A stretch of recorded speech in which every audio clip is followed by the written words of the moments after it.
Salam, bugün qonağımız həkim, NLP üzrə mütəxəssis, şuuraltı terapist Şəhla Piriyevadır. Şəhla xanım, xoş gəlmisiniz. Çox sağ olun. Bugün cəmiyyətimizdə müxtəlif mövzular üzrə müzakirələr təşkil olunur. Təbii ki, fərqli sahələrin fərqli yanaşmaları olur. Mən isə bu gün istərdim ki, şuuraltı terapiyadan NLP üzrə mütəxəssislərin fəaliyyətinə biz toxunaq və əgər bu fəaliyyətə toxunacağıqsa, birinci növbədə sualımız belə olsun ki, şuuraltı nədir? Freud şuuraltını bir buzdağına bənzədir. Şuur və şuuraltını. Necə ki buzdağının üzü az hissədir, buzdağının altı suyun içində qalan hissəsi çoxdur. Yəni şuuraltı suyun altında qalan hissəsidir. Yəni buradan da bir müqayisə edərək görərik ki, yəni şuuraltı beynin nə qədər çox hissəsini təşkil edir. Rəqəmli olsa 90-95% deyilir. 5% şuur. Şuuraltı əslində, yəni bizim iradə gücümüzdən asılı olmadan qeyri-iradi olaraq avtomatik işləyir və onun yeganə məqsədi bizi həyatda tutmaq, həyatda saxlamaq, qorumaqdır. Çox danışılır şuuraltı travmalar, şuuraltı belələr. Yəni əslində şuuraltı da, şuur da bizimdir, yəni bizə məxsusdur. Biz necə ola bilər ki, bu bizi qorumasın? Və şuuraltı avtomatik işləyir deyəndə mən istəyirəm ki, bir misallarla deyəm ki, daha aydın olsun. Məsələn, avtomatik nədir? Tutaq ki, biz nəfəs alırıq, tənəffüs edirik deyim də, yəni tənəffüs edirik. Bu düşünüb eləmirik ki, yəni ürək tonlarımız, ürəyimiz işləyir, vurur, arada fasilə verir, yəni diastol mərhələsində məsələn. Bu da yenə şuuraltının gücü ilə olur. Yəni bu avtomatik hərəkətlər dedikdə şuuraltı, yəni dedikdə bunu demək istəyirəm. Yəni biz düşünmürük ki, şuurlu sürətdə mən nəfəs aldım, dayandım, sonra yenə nəfəs verdim və s. Buradan nə çıxır? Buradan görürük ki, şuuraltı bizə xidmət edir. Yəni bizim əlavə enerji xərcləməyimizə mane olur. Yəni daha doğrusu kömək edir enerji bizdə qalmaq üçün və yaxud da otağa girdik, həmişə işığı yandırıb söndürdüyümüz yerdə, yəni elementar bir misal çəkim ki, hamıya daha rahat olsun. Biz niyə artıq onun yerini bilən, əvvəl şuurlu sürətdə eləyirik. Tapırıq ki, bunun yeri hardadır, ya yandırıb söndürürük. Ancaq girəndə otağa birazdan sonra avtomatik eləyirik, yəni bunu girdik, işıq yandırdıq, söndürdük. Məsələn, bunu düşünmürük, yəni hardasa. Kompüterin yaddaş diskinə də bənzətmək olur ki, yəni o yaddaş bir bankı deyim, yaddaş otağı deyim, nəsə belə bir şey demək olar şuuraltına ki, biz gördüklərimiz, uşaq vaxtından olan bir şeylər, nəsə hamısı yaddaş formasında şuuraltında papka kimi belə deyək. Məsələn, qovluqlar formasında şuuraltına sanki belə yığılmış olur və zaman-zaman lazım olduqda o şuuraltı onu şuura çıxardır. Və bu qalır sonraki prosesdir ki, şuur nə qədər inkişaf eləyib, nə qədər şuuraltına təsir göstərə bilir ki, o şuuraltının çıxartdığı şeylərdən necə istifadə edə bilər. Bu qalır başqa mövzu. Və digər də yaddaş forması deyəndə, məsələn, bunu da bir izah edeyim. Məsələn, maşın sürməyi öyrənirik. Şuuraltının bir müsbət cəhəti də budur ki, 21 gün müddətinə biz orada nəsə bir şeyləri otuzdura bilirik və artıq sonra onu şuurlu surətdə eləmirik. Məsələn, maşın sürməyi öyrəndikdə əvvəl nə edirik? Şuurlu surətdə sürürük. Sağa baxım, sola baxım, əyləci basım, qazı basım və s. Ancaq birazdan sonra nə edirik? Baxırıq ki, avtomatik sürürük. Hətta gedəcəyimiz yerə baxırıq ki, necə gəldik, çatdıq bilmirik, fikirləşirik, başqa şey fikirləşirik, fikirlərimiz dağılır. Sonra gəlib çatdırıq mənzil başına. Necə? Çünki bu şuuraltının gücünə olur. Bu cəhətdən şuuraltı bizə həyatımızda çox böyük rol oynayır və indi şuuraltı da bizi necə qoruyur, onu da məsələn deyim. Bir dənə yeni misallar üzərindən deyim. Tutaq ki, məsələn, mən sizlə bu hardasa bir yerdə bir parkda görüşmüşəm. Siz orada söhbət eləmişik, dalaşmışıq, məsələn belə deyim. İllər keçib, ayrılmışıq, illər keçib. Mən oradan keçəndə yenə həmin sən yadıma düşürsən o skameykanı görən kimi. Biz insanlar fikirləşirik ki, o yadıma düşdü deyə mən artıq pis oldum, yadıma düşdün. Ana sən mənim yadıma düşdün deyil, sənin məndə göstərdiyin duyğu. Çünki şuuraltı duyğularla işləyir. Yəni bizim bu duyğu orqanlarımız ki var, görmə, eşitmə, dad, qoxu, yəni 5 duyğu orqanlarımız və kim ki fərqindədirsə, o vaxtı görür ki, həmin o skameykanı görəndə, məsələn, mən Urfan bəyi gördüm. Urfan bəy yadıma düşdü, ancaq məndə hansı duyğunu oyatdı? Bu şuuraltı oradan belə bir şey ki, bax sən Urfan bəylə dalaşmışdın, ya savaş, ya qaç. Sənə nə verir? Ya qorxu hissi verir, ya aqressiya verir, ya kədərlənmək verir. Nəsə o duyğunu sənə yaşadır ki, bax, ay Şəhla, yenə ehtiyatlı ol, yenə belə hadisə baş verə bilər. Yəni şuuraltı zaman, məkan, vaxt tanımır. Həmin anda səni qorumağa xidmət edir. Zəhmət olmasa ikinci sualı təkrarlayardınız. Bayaq dediyim məsələ şuuraltı bizim həyatımıza necə təsir edir? Bizim qərarlarımıza necə yön verir? Onu da yenə misallar üzərindən desəm olar. Məsələn, arıqlamaq daha dəbdədir, belə desəm daha yaxşı olar. Yəni hamı arıqlayır, idmana gedir, sonra pəhriz saxlayır və o vaxtı arıqlayırlar sözsüz ki, çətin arıqlayanlar da olur. Biraz atandan sonra onu yenidən kökəlməyə başlayırlar və çoxunun şikayəti budur. Bunun səbəbi nədir? Çünki bizim arıqlamaq bizim şuraltımızda yerləşir. Biz niyə görə kökəlirik? Şuraltı demədim bayaq ki, yenə bizi qorumağa xidmət eləyir.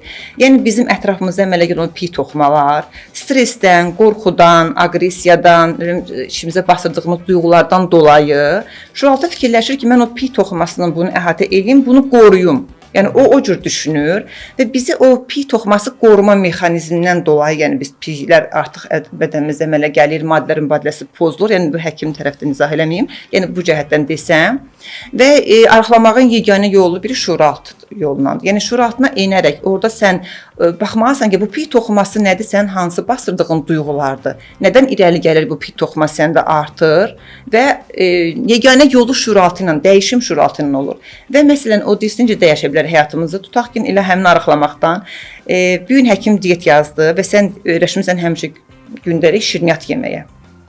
Və gəlirsən deyirsən ki, başlayım da sabah başlayaram. Bu gün bunu birazca da yeyeyim, sabahdan başlayıram. Sabah olur, o birisi gün deyirsən ki, yox, birazca yeyeyim.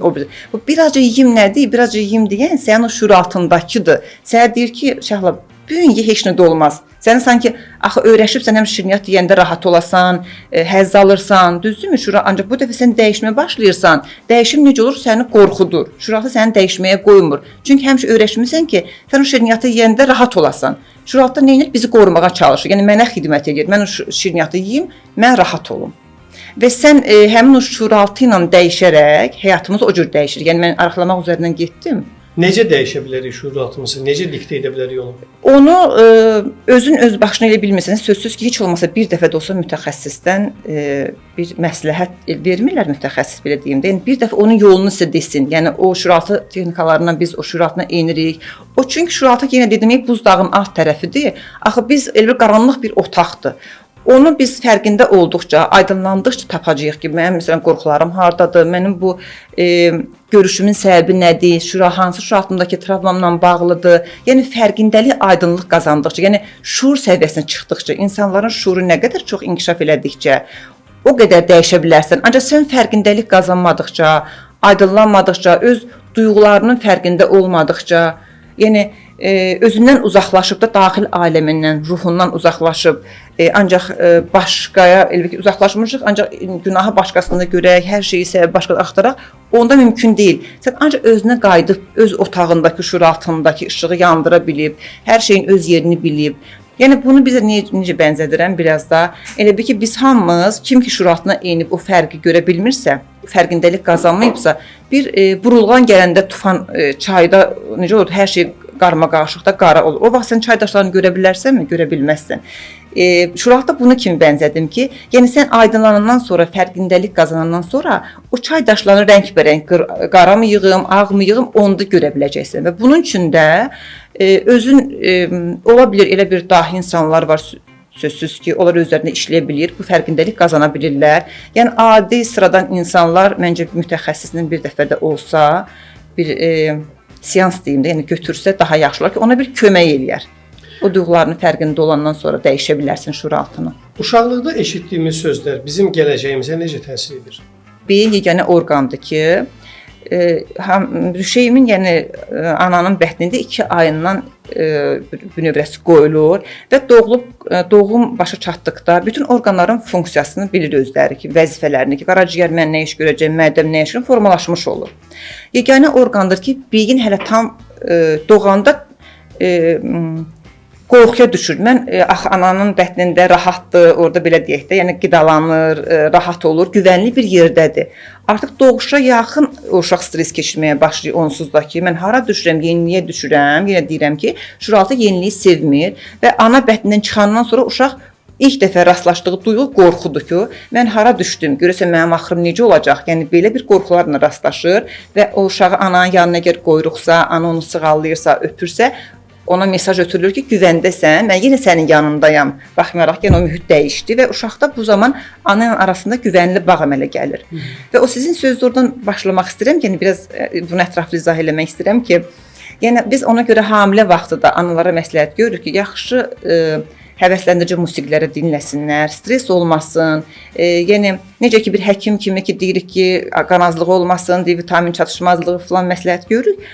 Ruh cəhətdən də, yəni daima əhvallarını yaxşı tutmağı məsləhət görürük ki, o doğulan uşağa təsiri mənfi təsir göstərməsin. Hətta bəlkə də kənara çıxmaq da olar, bunu deyim ki, deməli biz uşağı necə əmələ gətiririk dünyaya? Hansı məqsədlə atan onu gətirirsə, o da uşağın şüuruna təsir göstərir. Bax necə fərqli. Mən o uşağı, əvvəlki uşağım ölüb, ondan sonra onun əvəzinə mən əmələ gətirirəm. Olur ki, atanın qardaşı ölüb. Mən bu uşağı ona görə həyat yoldaşım ki, bu uşağı doğaq, bir oğlan doğaq, mənim qardaşıma əvəzləsin, mənim atamı əvəzləsin və yaxud da nə bilim, sadəcə sevgidən doğulmayan uşaqdır və yaxud da 3 dənə qız olub, yox məsələn, oğlan istəyiblər, dalbadal 3 qız olub, ana abort eləmək istəyib, ata qoymayıb, o hamısı o uşağın şüurasına yazılır. Yəni mən seanslarda bunun dönə-dönə şahidi oluram. Yəni ona görə %100 deyirəm. Hələ bu hamiləyə qədər dedim sizə. Hamiləlikdən sonra biz nə edirik? Yəni şüuraltını ağ vərəq kimi təsəvvür edirik. Ağ vərəq. Yəni biz ora nə yazırıqsa, biz deyəndə yəni mən yox, siz yox, yəni uşaq yox. Onun ata-anası, onu kim böyüdübsə, nə yazırsa, necə ki bir diskə qəmli mahnı yazarsan, sonra açarsan nə vaxtsa qəmli mahnı oxuyacaq, düzdür? Şən musiqi yazarsan, şən musiqi oxunacaq. Yəni şüuraltına valideyn olaraq nə yazırıqsa, 1-7 yaşına kimi ən çox önəmli odur. Çünki evin bünövrəsini necə qoyursan, möhkəm qoyacaqsan, evdə möhkəm olacaq.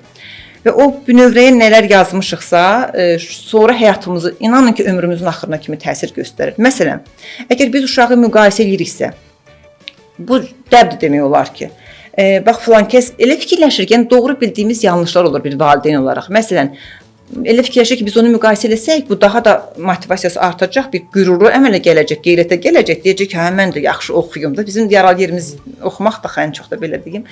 Bax filan kəs görürsən, filan kəsin oğlu nə yaxşı oxudu, filan kəsin oğlu ağıllıdır, filan kəsin qızı belədir, müqayisə edirik. Bu insanda nə mesajı ötürür, tərcüməsi, assosiasiya olur beyində, mən dəyərsizəm.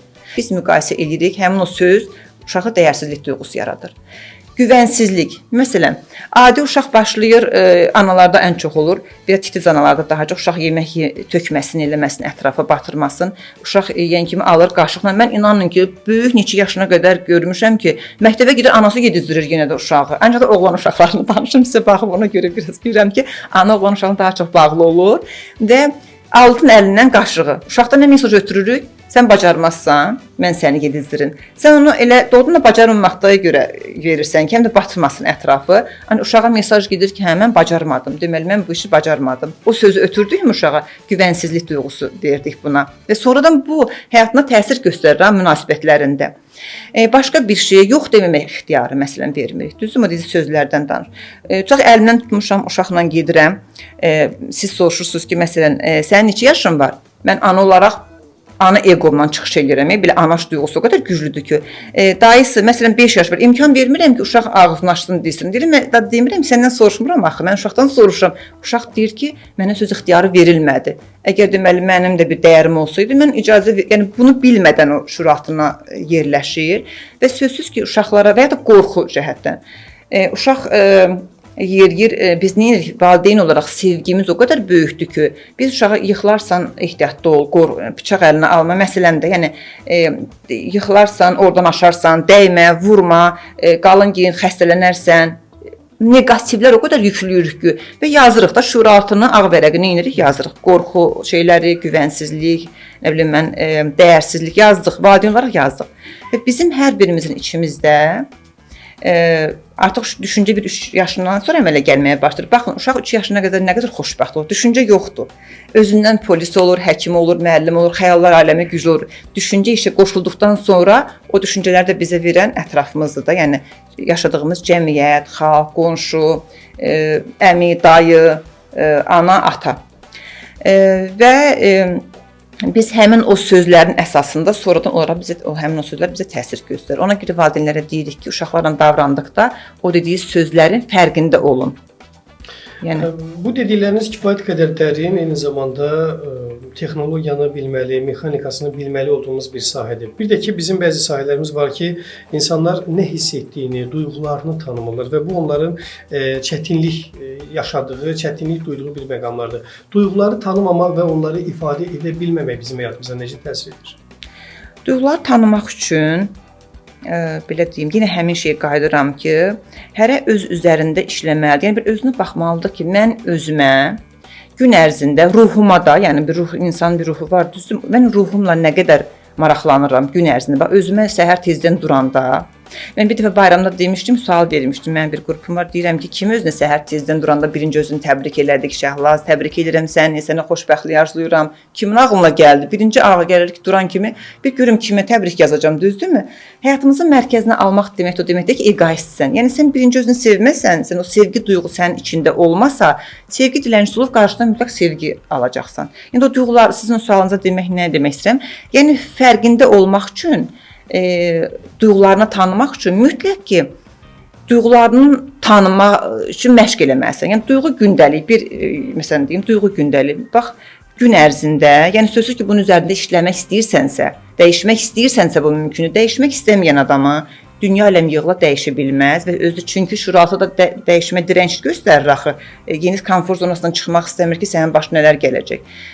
Duyğu gündəlik tutursan, duyğu gündəlik ki, məsələn gün ərzində tutaq kimsə narazısan və başına hadisə gəldi, mən bu gün nə hiss elədim? Bu duyğular nədəndir? Hardandır? Qorxumu, aqressivlikmi, üzüntümü və s. duyğular və onun üzərində yenə deyirəm ki, o oxumalısan, nə qədər bacarmalısan ki, bu psixoloqların, şüuraltı terapistlərin danışanları ki və dərinliyə enməlisən də, belə deyim ki, onu o vaxt götürə bilərsən və duyğularını öyrənmək üçün yenə də deyəcəksiniz ki, belə yenə də mütəxəssis lazım olur. Özlərində nə qədər işləsən də, onun yolu, bax, məsələn, bu nəyə gəlir, çıxır? Əgər biz kitabdan oxusaq, düzdürmü? Onda müəllim niyə lazımdır? Düzdür, bir yol verir də hər halda bir müəllim. Əgər özümüz açıq internetdən indi sözsüz ki, hamı həkim olub, belə deyim, oxumamış. İnternetin sayəsində. İndi süni intellekt də gəlib, yəni o da çox. O sözsüz ki, o çox daha bilmirəm o necə olacaq. Yəni yəni insan ola bilməz də, nə qədər olmasa insanın ruh başqa şeydir. Hamı özünü müalicə edir, düzdürmü? Xəstəxanalar gedər özünün alar dərmanını, deyir mən xəstəxanada yatıram, mən bunu elə də həmişə tibb bacısı eləsin. Deməli bunun üçün də həmin bu əgər şüuraltı terapistlər varsa, nəsə varsa, o insana da yardım göstərmək yolunu onlar bilirlər, düzdürmü? Deməli, mən düşünürəm ki, hardasa əgər özünü bir dəyişmək istəyən insan, dəyişmək istəyən deyəndə nədir? Yəni ki, duyğularını tanımaq da, yəni ki, duyğuları heç inan ki, məsələn, olur seansa gəlirlər, mən deyirəm, duyğular nədir? Heç onu bilmirlər insan, duyğu nədir, məsələn, hansı duyğularımız var? Baxın, qorxu, üzüntü, kədər, aqressivlik, sevinç, nə bilim, və s. duyğular və onu bilmir. Hər şey bizim içimizdən qaynaqlanır. İçimizdə nə varsa kənardakı mənim güzgümdür. Yəni, o baxıb öz içindəkini birinci düzəltməlisən, dəyişməlisən. Şəhlaz xanım, bir də bəzən olur ki, hər hansı bir hissi yaşayırıq, amma bu hissin adını qoya bilmirik. Nə yaşadığımızın fərqini vara bilmirik. Bu da duyğunu tanımamaqdan irəli gəlir, yoxsa özümüzü tanımamaqdan irəli gəlir? Elə ikisindəndir. Yəni elə duyğu özünü tanımaq üçün duyğularını tanımalısan, yəni. Əslində qalanda mən o özünü tanımaq var, yəni özünü tam tanıyan hələ belə bir şey yoxdur. Çünki o da bəlkə yaradanın verdiyi bir sirdir, nədirsə tam tanımaq, yəni o axtarışdan, çünki təkamül prosesindəyik. Ömrümüzün sonuna qədər biz daima axtarışda, elə biraz nigarançılıq, yəni bəlkə bu da təbii bir şeylərdir. Tam tanımaq, yəni elə bir ki, yaradana səviyyəsinə qalxmaq kimi tam tanımaq kimi bir şey deyil. Biraz tanıya bilərsən özünü, biraz idarə edə bilərsən və o dediyin sual ki, duyğularını tanımaqdan dolayı biz o hisslərimizi deyək. Hiss, yəni duyğuda, yəni ki, onu mütləq bilməliyik, tanış olmalıyıq. Və inanın ki, o fərqindəlik qazandıqda, mən şəxsi təcrübəmdən deyirəm ki, elə bir ki, pul sənin əlindədir. Ürəyin istəyir bu kanala qoyursan, ürəyin istəyir bu kanala qoyursan. Və duyğularını tanıyandan sonra o duyğularını o qədər gözəl idarə edə bilirsən ki, burada mən çalışıram əsəbləşməyim. Sözsüz ki, əsəb, qorxu, bunlar hamısı insan üçündür, normal haldır. Ancaq bəli, söhbət o əsəbləşəndə o necə idarə etməkdən gedir. Sevirsən, bu da normaldır. Ancaq o sevgini necə idarə edə bilirsən, ondan gedir. Yəni şuur səviyyənə nə qədər çıxa bilirsən, ondan gedir ki, bunun üçün də mütləq öz daxili aləmini, o tanımaqda yenə deyirəm, nə qədər bacardıqca tanıyıb, duyğularını tanıya bilməlisən. Bu yerdə Şəhlaz xanım istədiyim bir məqama da nəzər salaq. Əgər bir insan duyğularını tanımırsa, hisslərini tanımırsa, sevə bilərmi? Duyğularını tanımaq üçün mütləq bədəndə o duyğular bir yerdə özünü göstərir. Bir axı beyin, yəni zehin, bədən, ruh birlikdə, yəni belə deyim.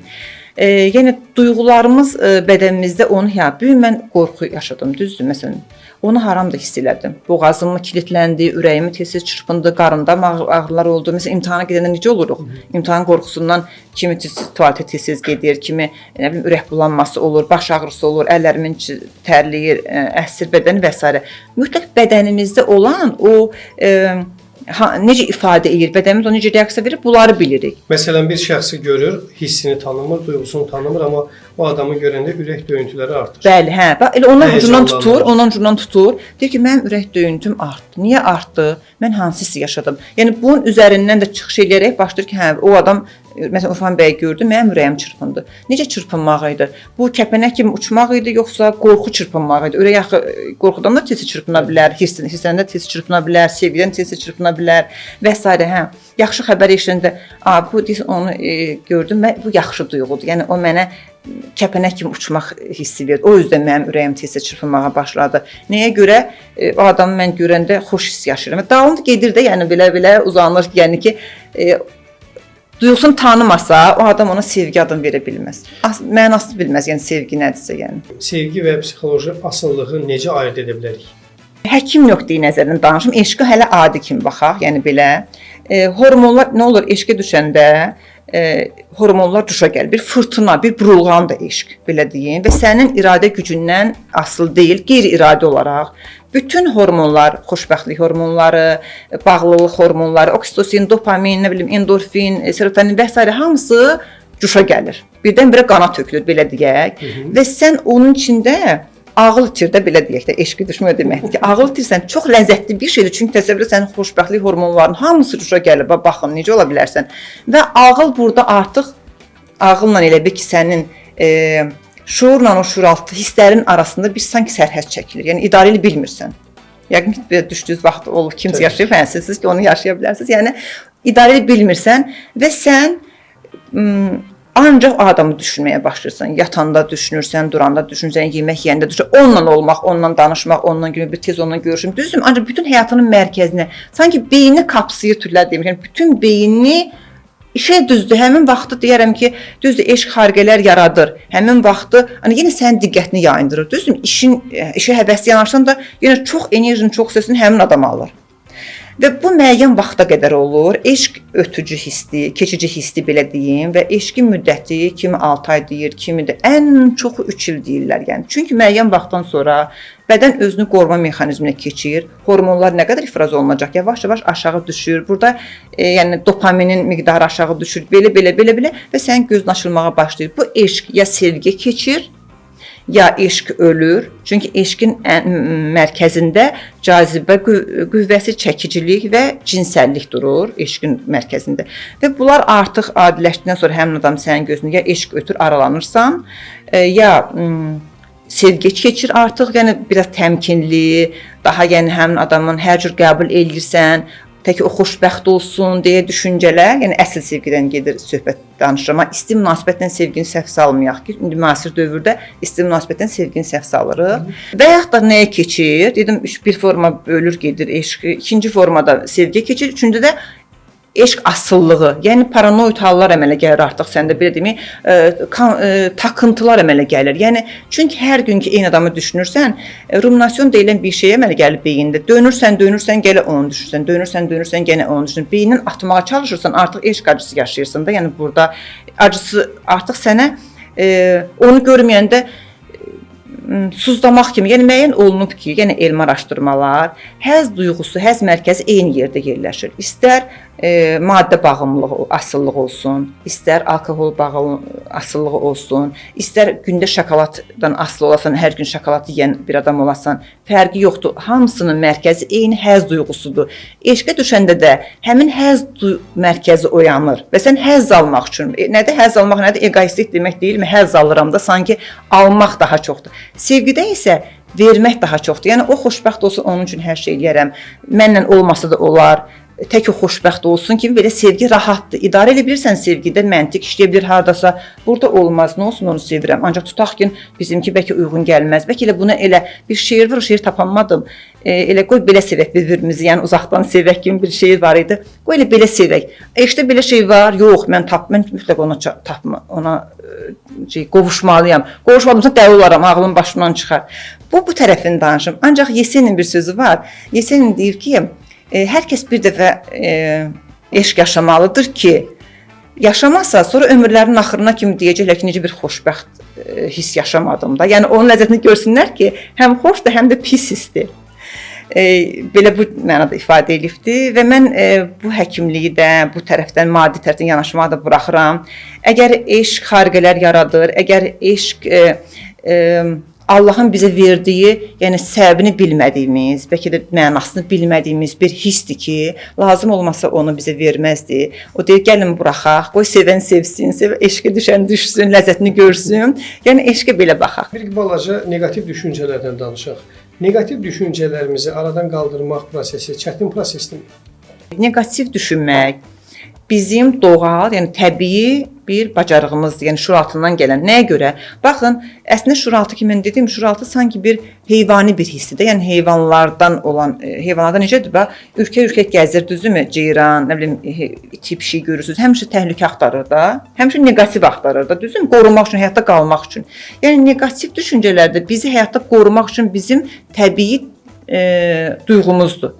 Ancaq əgər bu aşırı olursa, həddindən artıq, yəni olursa, o artıq bizim həyatımızı, yəni məhv edir, belə deyim. Ancaq o neqativ düşüncəni avtomatik gəlir, fərqindəsizsə. Hani sevindirici düşüncə, xoşbəxtlik hissin, enerji sərf edirsən, onu düşünərək gətirirsən sanki elə bil. Biraz yəni neqativ tez gəlir, biz pozitivə köklənmək üçün çalışmalıyıq. Bəli, çalışmalıyıq. Bu beynin funksiyası belədir. Qaldı ki, deyirsə neqativ düşünən insanlar, o da onlara yəni özləri bir də onu demək istəyirəm ki, dəyişmək istəməyən, məsələn mən fərqindəyəm, tutaq ki, kənar məsələn deyirəm, hər gün ahvat tökürəm işə gedəndə, danışıram və biri bəlkə deyir ki, nə qədər ahvat tökürsün Ayşəxla xanım, məsələn deyirəm də.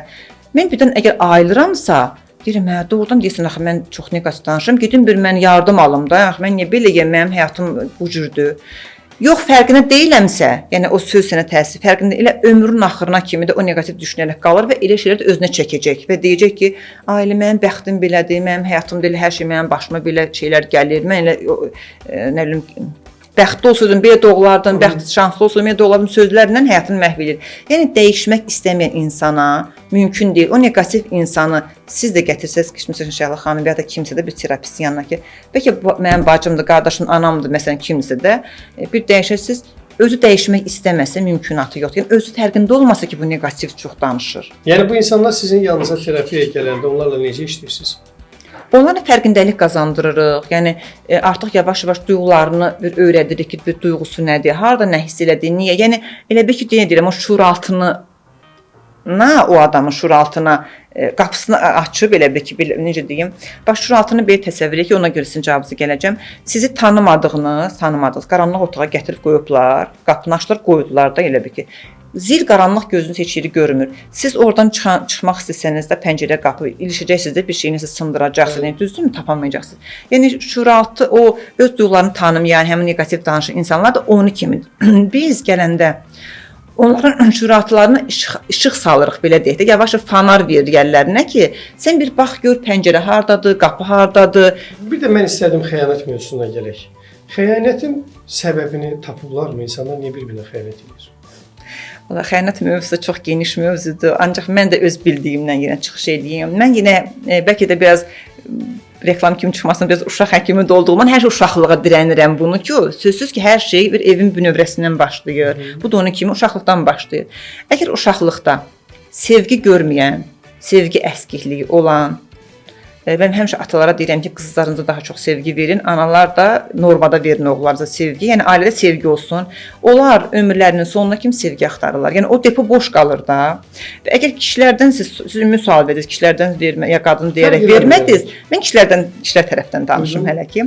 Yəni onlar birinci uşaqlığa dirənir, yəni sevgi acılığı, daima sevgi o depo boş olduğuna görə bununla olduğu münasibət ailə qurdu, yəni deyək də məsələn İlk vaxtlar ona xoş gəlir, o həmin o eşq məsələsi, mütləq birinci eşq yaşayır, sonra nə bilim hormonlar düşür, aylar gözü, deyir eşqin gözü kör olar. Bir dəfə də biri deyir, müəllim nə olar, eşqin gözü də çaş olsaydı yaxşı olardı, bəlkə biraz görə bilərdi.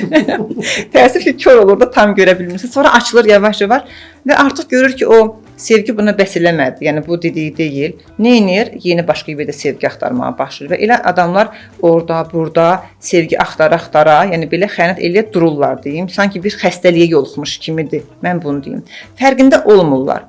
Yəni ki, baxın, güzgüyə baxdıq. Güzgüdə görürük ki, ləkə var üzümüzdə, düzdür? Üzümüzdə ləkə var. Burada güzgünü dəyişməklə nə olacaq? Mən özümü dəyişməliyəm. Yəni mən bu yoldaşımı dəyişdim, o sevgilimi dəyişdim. Onun da elə hamısı pismi oldu. Bu tərəfdən yanaşmadır, yəni xəyanətdir bu tərəfdən. Digər tərəfdən cəmiyyət olaraq, məsələn bizim cəmiyyətdən danışım, cəmiyyətdə və inanclardan. Nə olur? O elə ondan eşidib, bundan eşidib, qulağı söz alıb, kişi deyib, yox gəzər də, gəzməyən kişi deyil, nə bilim, inanclar olaraq, yalancı inanclar. Nə olsun ki, mənimki də, filan kəsinki də gəzdi, heç olmaz, adam ona görə ailəsini dağıtmaz, filan fəsmə ki, bunu kişinin qulağı alaraq oğlan eşidir də, yəni bunu adiləşdirir. Sürü psixologiyası ilə bir şey və yəni cəmiyyətdə olan bir şeylər var ki, məsələn, həkimlik nöqteyi nəzərindən danışıram, yəni nəyə görə qatıram? Deyir ki, qastrit də hamıda var, sanki olmalıdır da, qastrit də hamıda var, normal qəbul edirəm. Osteoxondroz da hamıda var, sanki normal qəbul edirəm. Nə bilim mən tutaq ki, artrit də hamıda var, normal qəbul. Hamıda var. Hamıda var o deməkdir ki, demə normaldırmı bu? Yəni sən bunu dəyişməli deyilsənmi? Yəni hamıda var deyərək həmin bu xəyanəti də ümumiləşdirilir də, yəni və o da deyir ki, adiləşir, düzdürmü? Gözündə adiləşir ki, hamıda var da, mən də onun bir tayı olan, burada nə var ki, adi bir şey kimi baxılır. Yəni ona bir pis şey kimi baxılmır. Bu cəmiyyətin təsiri, o mühit, şuuru nə qədər inkişaf eləyib, nə qədər, nə bilim, bu cəhətdən danışım. Digər tərəfdən xəyanət və ya da necə ailə qurub, məsələn, görücü usulundan tutaq ki, olur da, yəni qurulur və yaxud da ki, evlənirsən, niyə evlənirsən? Yaş ötürmə evlənirsən, ata-ananın xətrinə mi evlənirsən? Mən bir misal çəkmək bəlkə də şey olmazdı. Nəysə, olur ki, nənə evləndirir, nə bilim, nəsə xalan qızını alır, nəsə də belə bir şeylərlə axırı çöldə qalmasın filan. Pəs məkən bizim cəmiyyətə uyğun yeni cəmiyyətə gəlirəm. Şahid olarsınız, belə şeylərdən dolayı olur, ananın xətrinə evlənir, nəyinsə xətrinə, yaş ötürü onun xətrinə, bunlardan sonra da artıq ayılır ki, o deyil və məcbur artıq o xəyanətə yol verir. Başqa bir səbəb, yenə deyirəm ki, olur ki, əgər ailədə bir şeylər yolunda getmirsə, mütləq ki, oturub bir xəyanət eləməkdən əvvəl, mən adətən olur, boşanmaya gəlirlər bəzən, mən də deyirəm ki, həmişə boşanmaya gələnə, birinci sən dəyiş, düzdürmü? Dəyiş ki, sən bu xasiyyətlə, bu şəhli olaraq, bu Urfan bəy olaraq boşandınsa, yenə sən həmin adamlara biri və ya iki elementi əksik olan xasiyyəti, eyni insanlar çəkəcəksən özünə. Çünki sən bu xasiyyətlə Amerikaya getdin, yenə eynisən, dünyanın harasına eynisən də, sən dəyişmədinsə, insanları dəyişməklə deyil. Birinci sən özünü dəyiş, ki, həyatında keşke deməyəsən ki, sonra kaş ki bunu eləsəydim, bəlkə də ailəm dağılmazdı, kaş ki bunu eləsəydim, adam da bir olmazdı və sən dəyiş. Dəyişəndən sonra baxacaq ki, qarşındakı sən artıq deyinmirsən, başqa məsələndirəm, qadından danışıram ki, o da istər-istəməz sənə qarşı münasibət dəyişəcək və ailə qorunacaq və dəflərlə də olub ki, boşanmaq istəyənə gələn adamlar, yəni normallaşıbdır. Bu da ikisi gəlməlidir, Urfan bəy. Və ikisi fərqində olmalıdır ki, gedək müstəxəssisdə özümüz həll edə bilmiriksə, və onda biz nə edirik? Uşaqlıq travmalarına enirik, üzləşdiririk, nəsə sonra axırı ki, və hər ikisi özünü tanıyır. Tanıyır ki, bu mənlə, səninlə dalaşdığım bu, mən deyiləm, mənim uşaqlıqda ata-anam, kimdəki dedim, mən varam, ata-anam var da, olardı və onlarla işləyəndən sonra fərqində olurlar, yetkinləşirlər, artıq şuur açılır. Xəyanətin digər səbəbi də yenə cəmiyyət olaraq deyib ki, məsələn, boşana artıq bıçaq sümüyə dirənib də belə deyək də, tutaq ki, getdi mütəxəssisə də getdilər, artıq gördü heç nə alınmır. Və bu adam başqa bir yol seçir də, yəni nəyə görə? Uşaqlar var və ya da o nə deyər, bu nə deyər, mən getsəm anam özünü öldürər, atam belə ayrılsam filan fəsiməkən və ya da statusu var, bir vəzifədədir, nə dədir. Bunlar qorumaqdan ötürü məcbur gedir, özdə insanın içində bir ruhu var, axı bir istəyi də var, həzz almaq duyğusu var. İnsan da axır, mən də bir insanam da, yəni nə vaxta kimi belə bir mühitdə yaşayacağam. Mən də özüm üçün həyata bir dəfə gəlirəm deyərək gedir başqa yeri, onu da qıranlaşdırır hardasa. Mən çünki hər kəs yəni ömrünü belə də başa dığdıqla evdə biri varsa, məsələn, o düzəlmək istəmirsə, belə də başa vurmaq düz deyil. Qaldı bir tərəfi də ki, hedonistlik var insanlarda, nə mənada? O xəstə xəyanətdən danışım da, mən belə deyim. Yəni ki, insan bir şeyə aludə olur, tutaq ki, məsələn, bir şeyə deyir ki, çatana qədər yaşadığın sevinç, çatdığın andakı sevinç qədər deyil. Çünki hər kəsin öz həqiqəti var, belə deyək. Hər kəs özünü haqlı sayır, gələndə ki, hamı danışında mən haqlıyam deyir və ona görə bəzi məsələlərdə onu niyə xəyanət elədin, şəxsi, yəni enirik, yəni ki, belə bilirsiniz nə? Yəni ümumiyyətlə gələndə xəyanətin altında mən yenə deyirəm ki, şuuraltı travma durur, sevgi əskikliyi durur. Bütün bizim bu danışdıqlarımız gətirib bir mərhələyə çıxardır ki, insanlar, bunun fərqində olan insanlar müəyyən mənada bəlkə də özlərini azacıq da olsa istiqamət verə bilirlər, özlərini reabilitasiya edə bilirlər. Şuur altını, necə deyərlər, bir balaca idarə edə bilirlər. Amma idarə edə bilməyən insanlara tövsiyə olunur ki, mütəxəssisə üst tutun. Bəzən görürsən ki, üst tutmaq istəmirlər. İstəmirlər həyatda. O elə gəliblər də. Yəni niyə onları psixoloqa və ya niyə onları NLP üzrə mütəxəssislərə yönləndirmək bu qədər çətindir? Bilirsiniz necədir? Yəni insanlar var ki, necə deyim, məsələn, tutaq ki, siz baba ilə məsələn deyim də, indi baba deyəndə biraz öz yaş fərqi çox olan insanlarla danışanda düzdür, onlar öz dediklərini deyir, bəyənməz, bu nə saç düzümüdür məsələn, düzdür. Sən onu dəyişənməzsən də, dəyişənməzsən, müasir dövrdür, zəmanə bunu tələb edir. O deyir ki, yox, saç düzümü bizim vaxtımızda belə idi, bizim vaxtımızda heç məsələn uşağın oğul öz atasının yanında öz uşağını oxşamaq nə idi filan fəsməkən.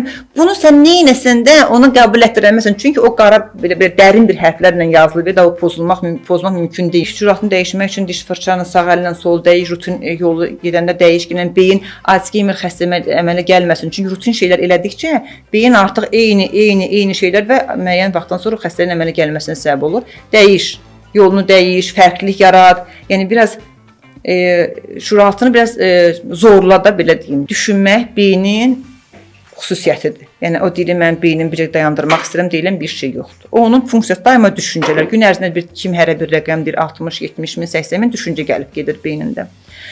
Beyin o vaxt fəaliyyətə düşə, yeni bir şey dayana bilir ki, anda qala biləsən. Anda qalmağın da üsulları var. Yəni beyin anda qala bilirsənsə, o vaxt beyin düşüncə gəlmir sənin beyninə. Gəlin bu yerdə, bunu dəfələrlə mütəxəssislər qeyd edirlər. Mən sizdən rica edərdim ki, bir üsul deyəsiniz ki, bizi izləyənlər anda qalmağı tətbiq etməyi bacarsınlar. Bax, ən üsulu birini deyim, o birilərini tez-tez deyərəm.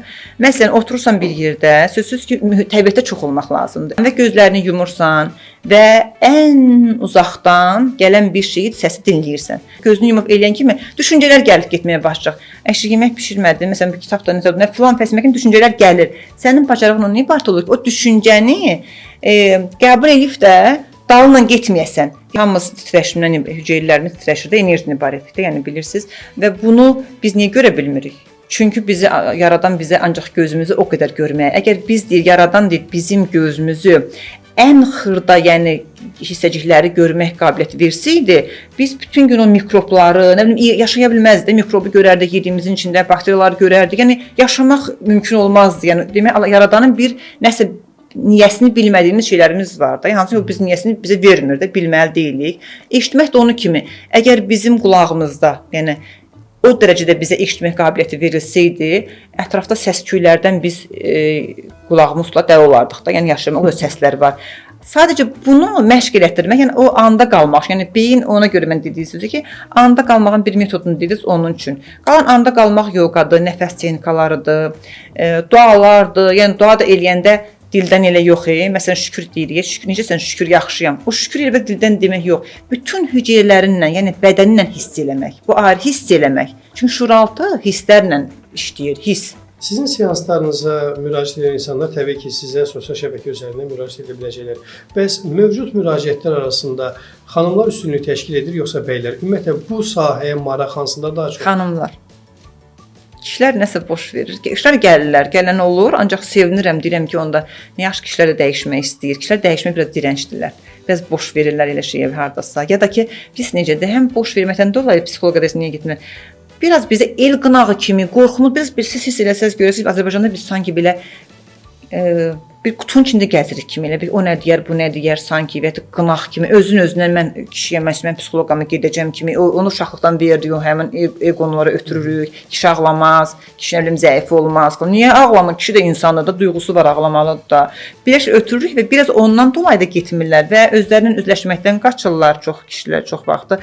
Bir də nəyə görə kişilər məntiqdən işləyirlər, qadınlar duyğularından. Onlar yeganə varlıqdır. Qadınlar duyğularından işləyir. Kişilərdə duyğusallıq o qədər də olmur da, biraz olur yəni demək istəyirəm. O da onların dişli enerjisi hesabına olur. O yüzdən düşürəm ki, kişilər çox da incə şeylərə toxunmaq istəmirlər. Mənə gələnlər olur, ancaq ən çox qadınlar. Gələnlərə nə sual verirsiniz? Yəni necə oldu ki, siz bu qərara gəldiniz ki, gələsiz? Axı hərənin öz məxsus şikayəti olur ki, yəni artıq bezmişəm. Yəni bezmişəm, yəni dəyişmişəm. Ona sevinirəm, nə məndə. Bezmişəm deyib gələn varsa deyirəm ki, bunda mütləq ki, terapiya alınacaq %100. Bir də kimsə dedi, gedim bir baxım, hələ yoxluyum kimi belə bir şeylər deyirəm, onda başlamayaq. Şəhilə xanım, bir də mən istərdim ki, bizi izləyənlərə tövsiyələrinizi verəsiniz ki, nə zaman seanslara gəlmək lazımdır? Artıq belə deyim, son mərhələdə hər şeydən əlini üzəndəmi gəlməlisiniz NLP mütəxəssis yanına, yoxsa elə ilk günlərdən, yəni hazırda bizi izlədiniz, gəlmək lazımdır Şəhilə xanımın yanına, yoxsa bunun üçün hansısa bir xüsusiyyətlərmi baş verməlidir, nəsə dəyişməlidirmi, bəlli bir əlaməti varmı ki, bunun mütləq mütəxəssis tutar? Bilirsiniz necə, adətən biz kimdən məsləhət alırıq? Bir başımıza bir hadisə gələndə də, yəni yaxın rəfiqəmizdən, tutaq ki, bacımızdan, anamızdan, kişilər dostundan, atasından da yəni belə məsləhət alır, düzdürmü? Və belə bir şey var ki, əgər sən pilot olmaq istəyirsənsə, kimdən məsləhət alırsan? Pilot ondan məsləhət almalısan, düzdürmü? Təyyarə sürəndən məsləhət almalısan. O ətrafdakılar ona qədər verə bilər məsləhət? Verə bilməz o qədər. Çünki o bilir. Yəni onun üçün də o ətrafdakılar qəsdən yox, yəni bildikləri qədər kömək eləməyə başlayırlar və məsələn depressiyaya düşən bir insana nə edirik? Depressiyaya düşən bir insana və yaxud da ki, hüzrü düşən, ayrılıq olan, hamı gedəcək. Dəstək olmağa çalışır. Təsəlli verəndə o depressiyaya düşən insan deyir ki, məni anlamır. Məni anlamır. Biz elə ki, ona kömək edirik. Yəni orada bir nüanslar var da, xırda nüanslar var ki, biz insanlar, yəni biz deyək kənardakılar da, hərənin öz peşəsi var, öz peşəsində sözsüz ki, ixtisaslaşıb. Yəni o ixtisas bilmirlər də yanlış olaraq daha da onu depressiyaya salırlar, yanlış dəstək olurlar və onun üçün də ki, deyirsiniz ki, yəni nə vaxt gəlməlidirlər. Elə ilk vaxtdan başlarına bir şey gələndə kənardan məsləhət almaqdansa, sonra yanlış olacaq da. Buna görə bir getsin, həm də tanımırıq mütəxəssis, daha rahat olur o mütəxəssis. Onun birazın sir bilməkdən gedərək, sirri də artıq qalır. Çünki bu həm bizim o deyirik Hipokrat and içən kimi, yəni bizim o işimizdir mütləq ki, peşə tələbimizdir. Bəli, qalmalıdır. Həm də ki tanımırsan, yəni tanımadığın adama da daha yaxşı məsləhət yox. Empati qururuq biz, sözsüz ki, qurmalısan. Ancaq ki, daha yaxşı kömək eləmək olur, həm də mütəxəssiscəsinə eləyirik. Kənardakı insan isə biraz empati qurur, biraz sevgisindən dolayı. Məsələn, ana o qədər sevgisi çox olur, anaş duyğusu da, öz oğluna sevgisindən dolayı zərər gətirə bilir. Və yaxud da başqasını sevəndə də sevgimizdən dolayı zərər gətirə bilirik. Yəni, aşırı olur da, həddən artıq. Onun üçün də mütəxəssis mütləq lazımdır ki, kənar adamdır, yəni neytral. Və çünki bir də odası var ki, bizim bu terapilərimizi, məsələn, mən öz qohumma, oğluma mı deyim, bacıma eləyə bilmərəm. Onun şüuraltımız demək olar ki, eyni olur, çox vaxt eyni olur və o bizim terapimiz onu keçmir. Çünki o məni necə tanıyır? Məni Şəhla kimi tanıyır, düzdür məsələn. Evdə necə tanıyırsınız sizi də, indi belə baxırlar. Ailə üzvü kimi də, yəni belə. Ona görə sənin qabağında da ciddi otura bilmir. Onun şüuraltından axı biz danışırıq. O sənə psixoloq kimi görə bilmir də, yəni belə deyim, yəni biraz. Yad adamlar, mən gedirəm psixoloqa, şüuraltı terapistə, yəni nəsə axır belə gedirəm, o başqa. Yəni ona görə biz ətrafımız, öz yaxınlarımıza dediyimiz məsləhət kimi keçir və o da inanmır. Həkim kimi də çox vaxt elə olur, yəni bəzən deyirsən ki, kömək elə bilmirsən bəzən elə bir ki. eləməyə çalışırsan, bəzən ki, sən istə olmur. Elə deyirsən, yox, daha da bir gedim, belə bir şeylər inansalar da, yəni o cəhətdən yaxında biraz nələrsə var, bunu elə bilmirik. Təşəkkür edirik Şəhla xanım. Çox sağ olun. Maraqlı fikirləriniz var, maraqlı yanaşmalarınız oldu. Ümid edirəm ki, suallarımızla da sizin mövzunun üçün dərinliyinə varmağınıza yardım ola bildik. Minnətdaram. Sizə də təşəkkür edirəm sizə də dəvətiniz üçün.